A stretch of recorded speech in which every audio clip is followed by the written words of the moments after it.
how to cancel AliExpress order. Hi everyone, welcome back to our channel. In this video I will guide you on how you can cancel your AliExpress order, so make sure to watch the video till the end.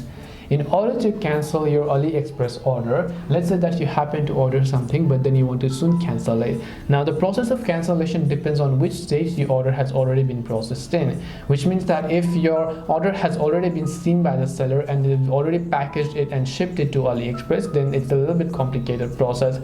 If the seller has not seen your order, you can do so right away. Now what you can do for this is just go to the AliExpress app, come to the account icon from the bottom right, go to my orders and click on view all, and then you'll be able to see all the orders here. Just select the order that you would like to cancel, hit the cancel button, follow the instructions, and then you should be good to go from there onwards. If you want to find in the future the cancel orders, you can just look for this option, and here you can see returns and refunds here. You'll be able to see all the returned items and cancel orders as well.